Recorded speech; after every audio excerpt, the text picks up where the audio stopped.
Hi, I'm James Shillinglaw aboard the Scenic Eclipse here, and we're in the wonderful lounge they have here. We're just in the tail end of an incredible Antarctica cruise, and we've had a great time. And I'm here with Jason Fletcher, who is the Expedition Operations Director for actually all of Scenic. And we're going to talk to him about, this wonderful ship, and also kind of what the whole philosophy is in the expeditions team. And you're going to find out about all that and more on Insider Travel Report.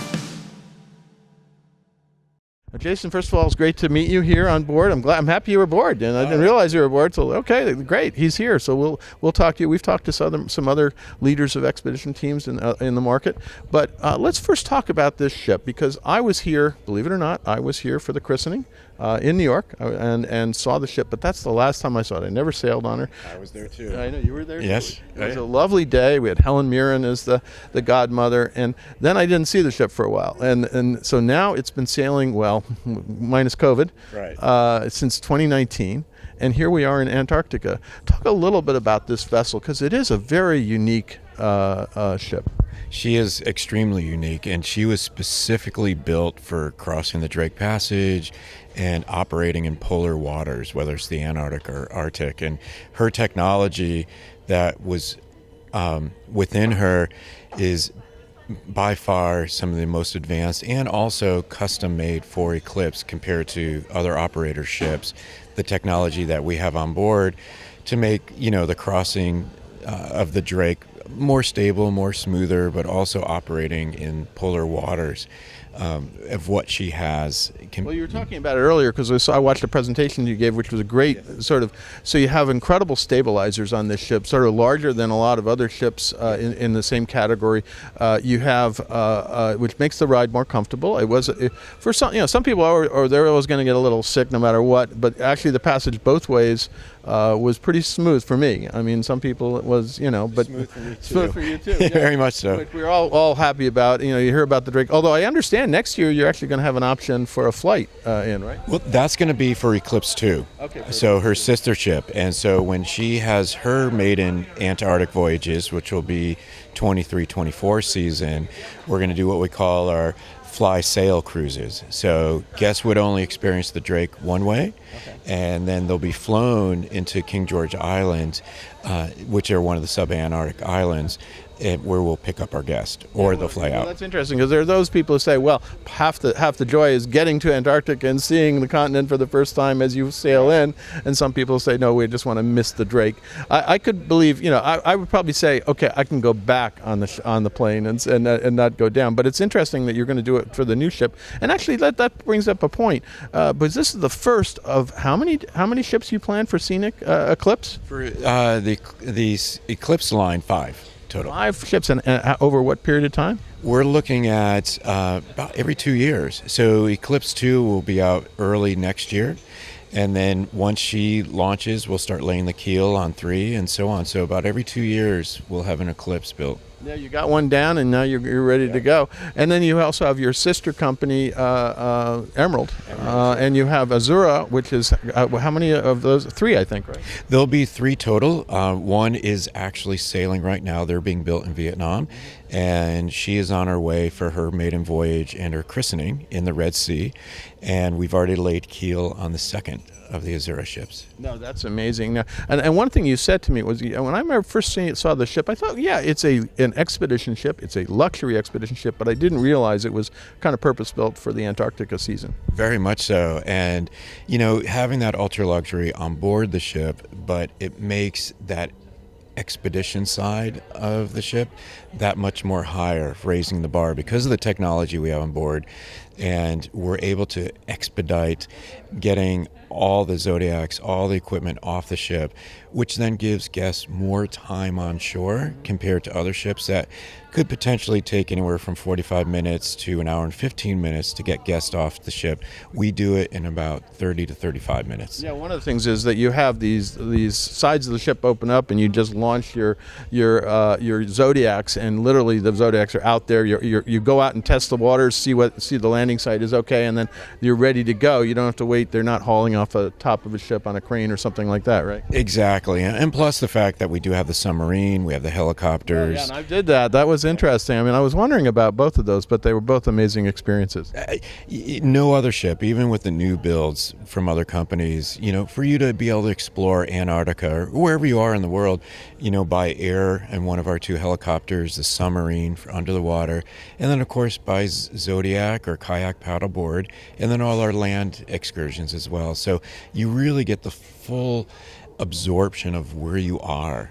Absolutely, and I enjoyed every bit of it. And let's just go back to the ship for a minute, because some of the other features that you have is you have these azopod motors that swivel. Right. You don't really have a rudder. You don't really have an anchor. I guess you have an anchor, but don't really use it. Don't use it. But these are all, and then of course the sustainability of the ship. You have a lot of, you were talking earlier about black water and gray water and all the sustainable things about how you keep the environment, because this is a pristine environment that you don't want to damage, right? Correct, absolutely. And like you mentioned, she was purposely built for the polar regions, but also sustainability. We try to have minimal carbon footprint. And so, we are very conscious in regards to the fuel. For instance, is a very low sulfur diesel, same thing you burn in your cars as well. And then on top of that, even though it's clean burning, we still have a triple redundancy scrubbing system. So what goes into the atmosphere is just vapor, no CO2, anything.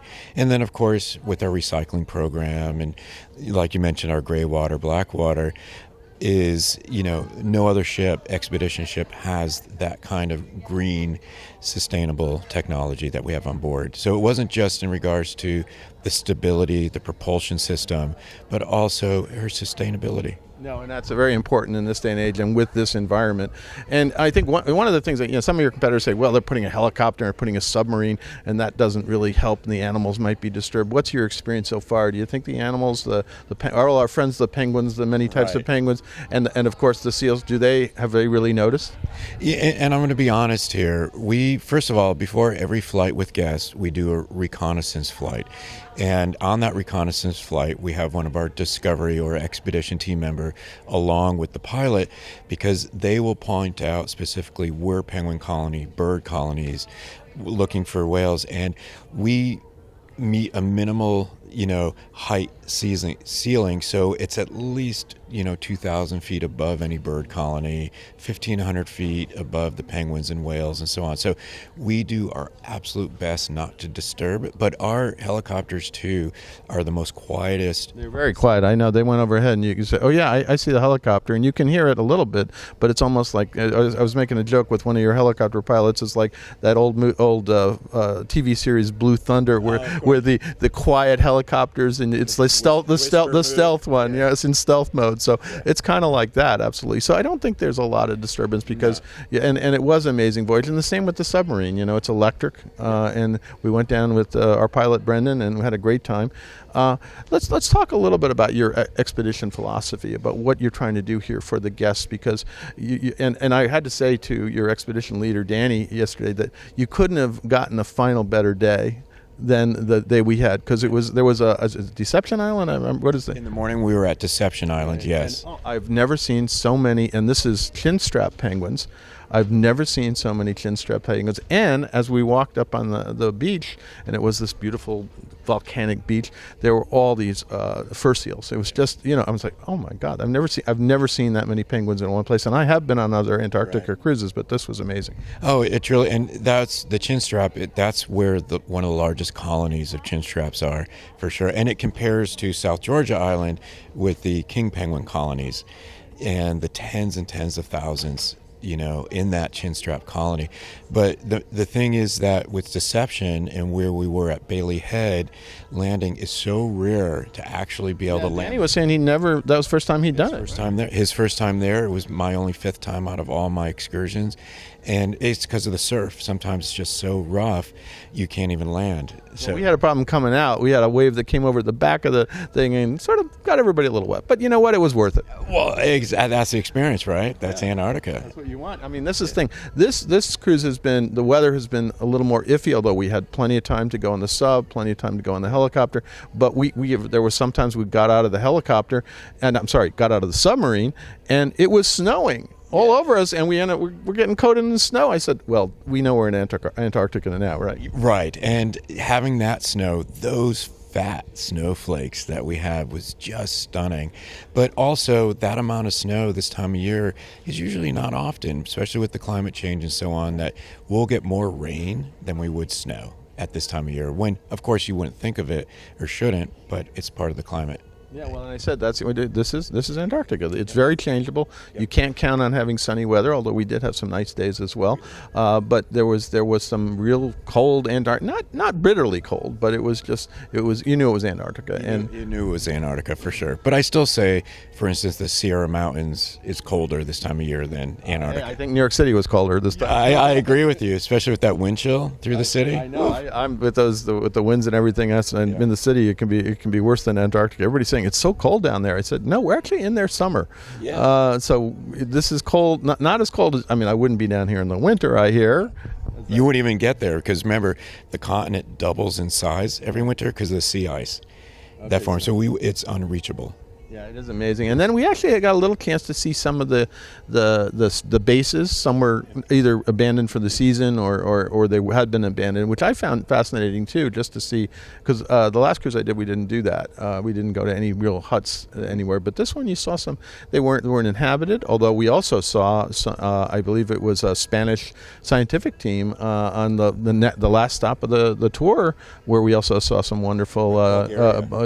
Bulgaria they were from. Okay. And Deception Island was the Spanish team that you may have saw. Okay, so that was it. And then one of them was flying a drone, and we're kind of watching what they're doing. And then we went off and watched some amazing creatures, elephant seals. And that was also amazing because I have seen elephant seals just there like slugs and not really moving. These guys, they had an attitude, you know. The males were jousting, for sure. You had some large males, even though it's not the breeding season, but they'll still, the rest of the year, be jousting and play fighting, but in preparation for who's going to be the beach master. I know. Well, they were definitely the beach master over all of us. We weren't going to challenge them, but...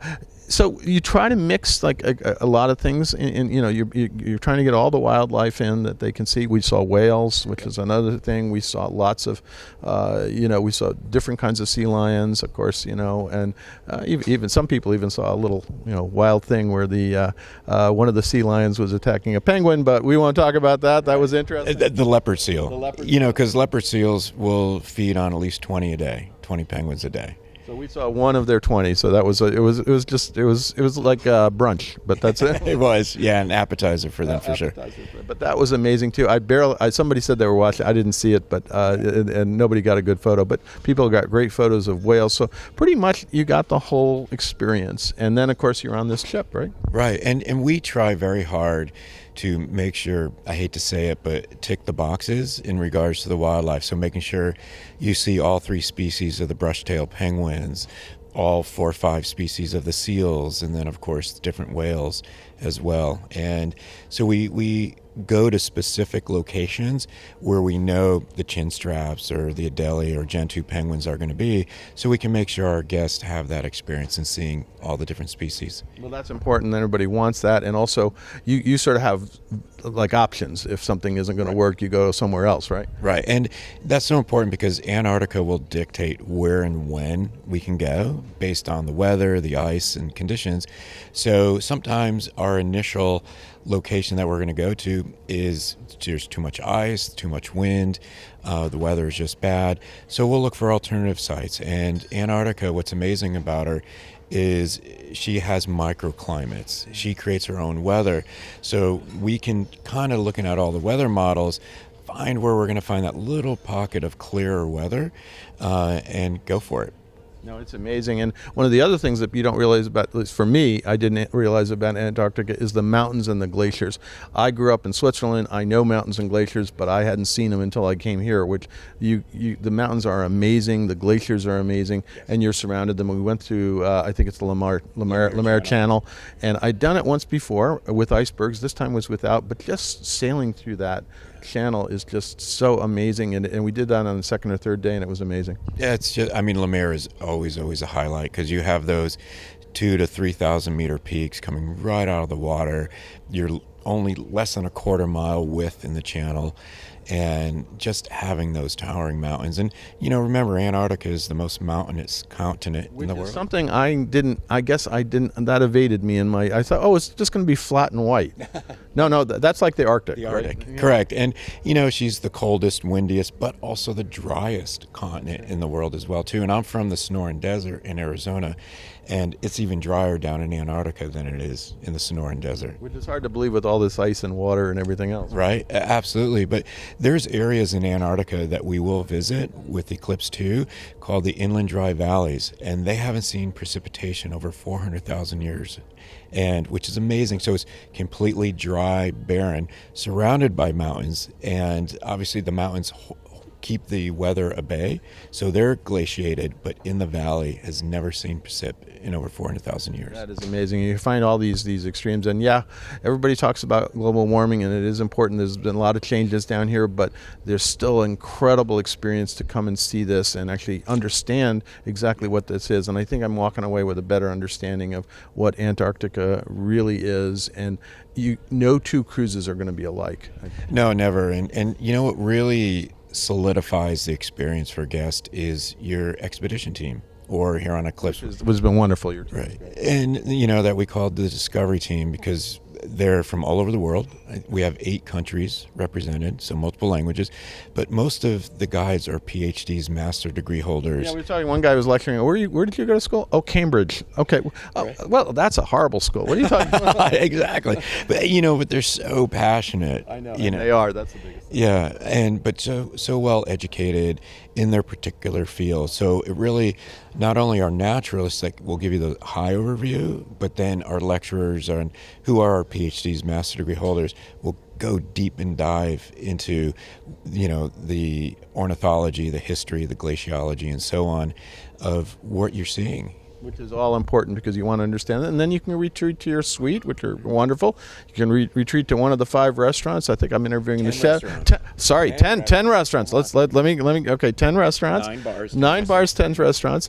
And I'm going to actually interview the chef next. So we're going to talk to him about all the food on board. And we did a galley tour, which inspired me to interview him. And you have a cruise directors and you have entertainment even. Yeah. We really try to give our guests that full package. So after doing 2 excursions a day, coming back to their suites, the ship, and then what we offer in the evening as well, which is really that unique experience. Yeah, I can tell you though, I've experienced 3 different tasting menus on this ship, and if I get a 4th, I think I'm going to burst. They were incredible, absolutely incredible experiences, and the food on board is amazing. And I can't. As I told the chef, I said, "You guys do an amazing job." So when I get back from my expedition, I'm not Ernest Shackleton, waiting to see if I'm going to live. Right.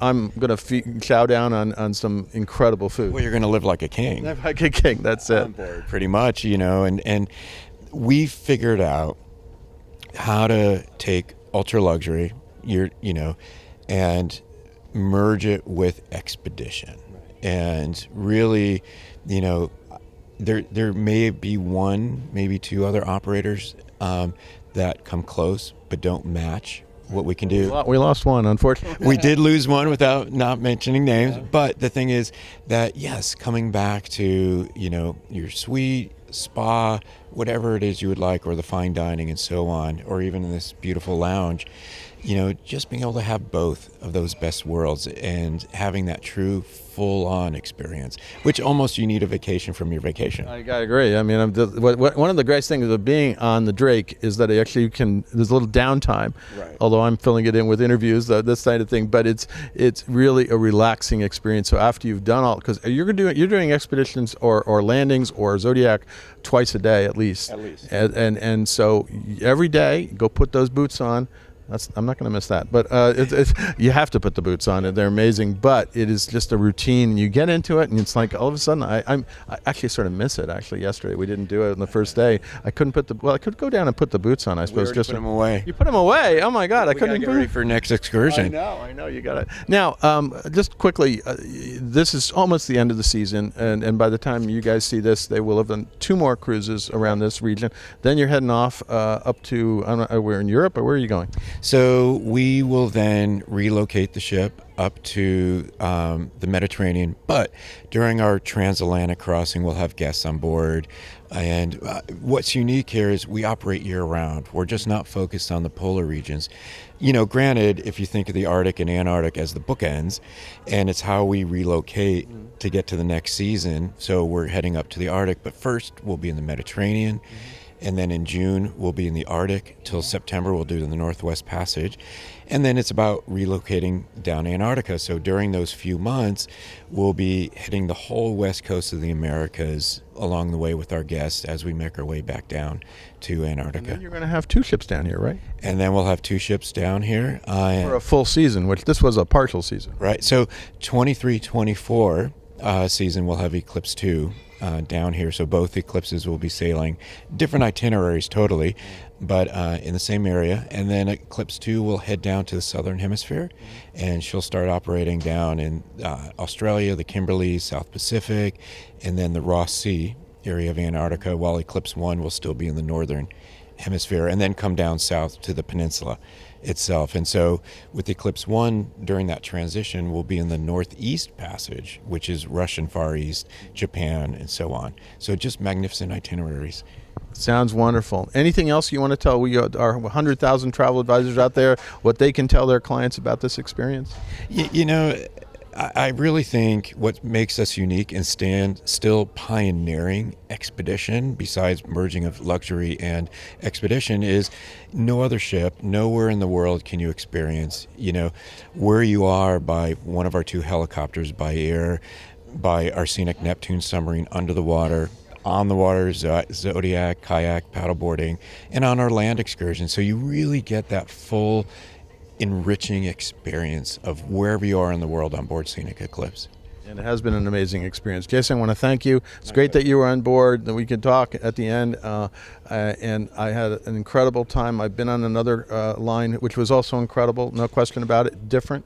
It's a different experience, and there's so many options now down here. But I think in terms of the high-end luxury, you're the pick. I appreciate that, and it was such a pleasure. Being on board, I've been on board for the last 4 voyages and heading home myself, but it's always a pleasure to be on board with the team and with our guests, and most importantly, experiencing Antarctica through their eyes for their first time. It's so infectious. That's where we get our energy from. And they want to come back, maybe. And then they want to come back, or come with us to the Arctic. There you go. Next. Thinking of that. Northwest Passage. Yeah. Maybe not Northeast Passage right now, but that's another story for political reasons. But hopefully that'll cool down. But it's been an amazing voyage, and thank you. You put together a great team here. My pleasure, and thank you so much. I'm James Schillinglaw, and this is Insider Travel Report.